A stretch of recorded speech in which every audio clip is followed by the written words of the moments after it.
지난 5강에 이어서 지수함수 두 번째, 오늘은 지수함수의 최대 최소와 지수 방정식, 지수 부등식에 대해서 설명을 해보도록 하겠습니다. 자, 지난 시간에 한번 우리가 지수함수에서 강조했던 거 한 번만 더 확인하고, 그리고 오늘 지수함수의 최대 최소 들어가도록 하겠습니다. 자, 지난번에 내가 강조할 때 이런 얘기를 했죠. 지수함수의 기본꼴이란 이런 거다. 근데 내가 뭐라고 그랬냐면 가장 중요한 거는 범위다 라고 얘기했어요. 그래서 한 번 더 확인하면 요거 밑이죠. 밑은 1이 아니면서 0보다 커라. 그 다음에 여기 있는 지수는 무엇이 돼도 상관없다. 그 다음에 A가 1보다 크고 0보다 크니까 진수는 0보다 작을 수 없겠죠 라고 얘기했죠. 그러면서 뭐라고 그랬냐면 A가 0보다 큰데 1은 아니라고 그랬으니까 그럼 범위가 두 가지로 나뉘지 않느냐 라고 얘기했어요. 그래서 오늘 지수함수의 최대 최소는 바로 이것과 관련이 있습니다. 자, 그럼 한번 해보도록 하겠습니다. 자, 이런 거죠. 첫째가 이제 뭐냐면 이건 지우고 시작할게요. 머릿속에다 있다고 하는 겁니다. 이거는. 자, 그러면 이제 지수함수의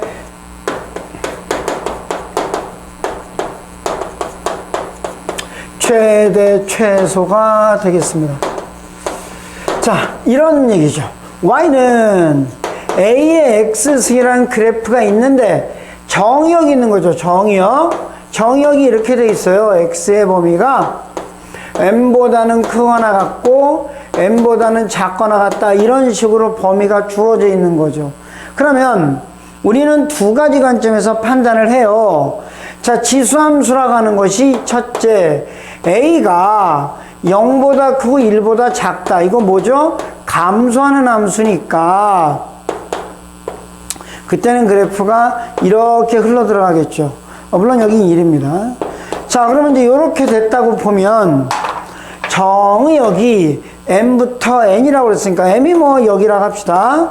n이 여기라 합시다. 그러면 나타나는 그래프라고 하는 것은 여기부터 시작해서 이렇게 내려가는 그래프가 되겠죠. 그럴 때 당연히 최대값은 뭐가 됩니까? 바로 최대값은 m을 집어넣은 값이니까 이게 되겠죠. 최대값은 a의 m제곱이 최대값이 되겠죠.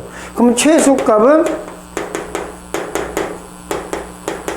a의 n제곱이죠. 무슨 얘기예요?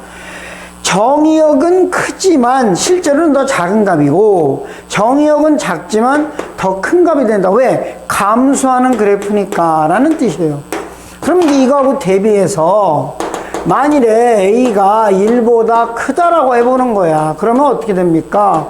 그러면 이거는 증가하는 그래프잖아요. 그래서 이렇게 올라가는 그래프가 되죠.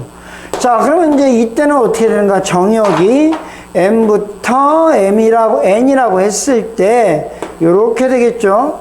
증가하는 거 보이시죠? 그러니까 뭐가 됩니까? 최대값은 정의역 큰 값을 넣었을 때가 최대값이 될 것이고 최소값은 정의역 중에 작은 걸 넣은 게 최소값이 되겠죠.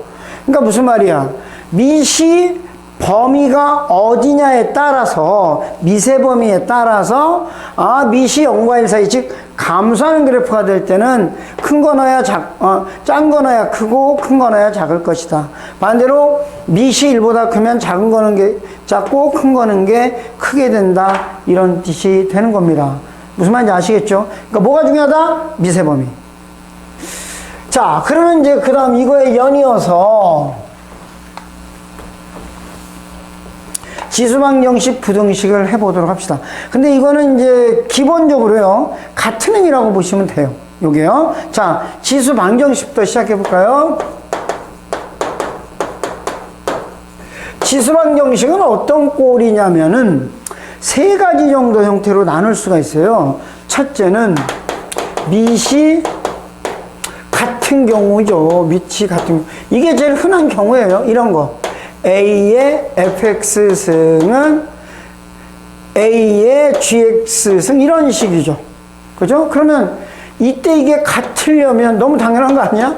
지수끼리 당연히 같아야겠죠. 바로 이걸 우리가 푸는 거예요. 여기서는 얘를 바로 푸는 겁니다. 그래서 뭐 만족하는 걸 구하면 되죠. 오케이. 두 번째는 밑이 다른 경우가 있어요. 밑이 다른 경우죠. 이럴 때는 이제 이런 거죠. A의 fx 제곱, B의 gx 이런 식이죠. 이럴 때는 어떻게 하냐면 지수에 미지수가 있을 때는 끌어내리는 거예요. 그래서 양변에 로그를 취해서 끌어내립니다. 양변에 로그를 취할 때 당연히 고민할 거는 밑의 범위가 될 겁니다. 그건 문제 뜻에 따라 좀 맞춰야 되는데, 예를 들어서 여기 있는 밑이 2의 거듭제곱이다. 밑을 2로 잡는 게 편하겠죠. 근데 일반적으로 특별하게 숫자가 서로 다르다. 뭐 얘는 2고 얘는 5다. 그럴 때는 그냥 상용 로그를 취하시면 됩니다. 그래서 지금은 다르다 칠게요. 그러면 양변에 로그를 취하니까 로그 그냥 상용 로그 할게요. A의 fx 제곱은 로그 B의 fx가 되고 gx가 되고, 얘 내려가. 그럼 어떻게 돼요? fx 로그 A gx 로그 B가 되겠죠. 이런 식으로. 그러면 여기서 로그 A와 로그 B라고 하는 것은 숫자예요. 그래서 요 앞에 있는 미지수에 관한 식으로 정리를 하시면 돼요. 세 번째는 항이 3개 이상인 경우예요. 그러니까 뭐 말하자면 예를 들면 이런 거예요. 그러니까 뭐 2의 EX승 더하기 뭐 A의 EX승 더하기 B 뭐 이런 꼴이라는 거죠. 이런 꼴. 이럴 때는 잘 보시면 이게 얘가 얘의 제곱꼴이니까 이럴 때 2x승을 이렇게 치환을 해요. 그래서 항이 3개 이상일 때는 이렇게 치환을 하죠. 그래서 풉니다. 그런데 여기 아주 중요한 얘기 하나 있습니다. 지수방정식, 그러니까 지수방정식에서 얘를 이게 치환하잖아요. 그러면 치환했다. 아니에요. 끝이 아니고 여기 있는 지수, 이게 진수죠. 정확히 말하면 진수의 범위가 내가 뭐라고 그랬죠? 0보다 크라고 얘기했잖아요. 크다고 얘기했어요. 그러니까 이 범위를 꼭 신경 쓰면서 0보다 이제 뭐야? t가 0보다 큰 범위에서 근을 판단하는 거예요. 물론 여기서 말하는 근이란 t가 아니라 여기 있는 요 x입니다. 요게 우리가 원하는 근이죠. 그러니까 뭘 구하는지 알고 접근을 하셔야 될 겁니다. 자, 이게 지수 방정식이에요. 그런데 내가 지금부터 지수 부등식을 설명할 건데 여기를 지워요. 지수 부등식을 설명하는데 여기다가 지수 부등식이라고 합니다. 그리고 이걸 그대로 써요. 어떻게 쓰냐? 미시 같은 경우 이거란 얘기죠. 이거 이렇게 이 부등호 여기 이렇게 붙는 거죠. 자, 이럴 때는 어떻게 할 거냐라는 얘기죠. 자, 밑이 같은 경우, 그러니까 역시 나누는 것도 똑같다. 밑이 같은 경우, 밑이 다른 경우, 항이 3개 이상인 경우 똑같다 이 말이에요. 그럼 이때는 어떻게 푸는가? 당연히 고민하셔야죠. 자, 방정식일 때는 그냥 같으니까 지수만 같다고 비교하면 되는데, 부등식은 방금 내가 아까 그 처음 시작할 때 오늘 6강에 시작할 때 설명했듯이 밑의 범위가 뭐냐에 따라 증가감소가 달라지기 때문에 그걸 고민하셔야 돼요. 그래서 첫째 이건 어떻게 한다? 밑이 0과 1 사이일 때는 감소하는 거니까 감소하는 함수가 되기 때문에 작을 때가 크고 클 때가 작거든요. 그러니까 이때는 어떻게 해야 돼? fx가 오히려 지수에서는 더 큰 거예요. 그래서 반대로 돼요. 부등호가 반대 방향으로 흘러간다 이런 뜻이죠. 두 번째는 밑이 1보다 크다 이거죠. 이때는 증가하는 거잖아요. 이렇게 증가. 그러니까 이때는 큰 게 크고 작은 게 작은 거예요. 그래서 이걸 풀어가시면 됩니다. 두 번째는 밑이 다른 경우는 역시 똑같이 로그를 취하는 거죠.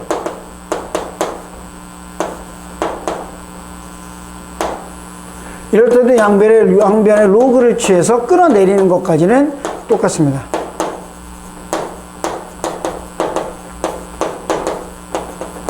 네, 이렇게 된다 이거죠. 그 다음에 세 번째는 항이 3개 이상인 경우예요.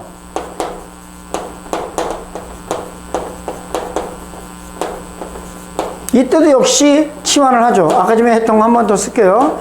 2의 2x승 더하기 a의 곱하기 2x승 더하기 b는 이제 0보다 크다 뭐 이렇게 부동호가 있는 거죠. 그럼 치환은 똑같습니다. 2x승을 t로 치환합니다. 치환하면 내가 얘기했죠? 요 t의 범위가 0보다 커야 된다는 걸 기억하라고. 그러면 이 문제가 좋을지 뭐로 바뀌냐? t가 0보다 큰 범위에서 2t제곱 더하기 at 더하기 b라는 요 2차 부등식이 성립해야 된다는 걸 보여라 이런 뜻이 되는 거예요. 자, 하나만 더 얘기할게요. 지수방정식과 지수부등식에서 조심할 게 하나 있어요. 뭐냐면 방금 봤듯이 지수방정식과 부등식이 거의 유사한데 핵심 하나입니다. 고1 때나 중학교 때 배웠던 거.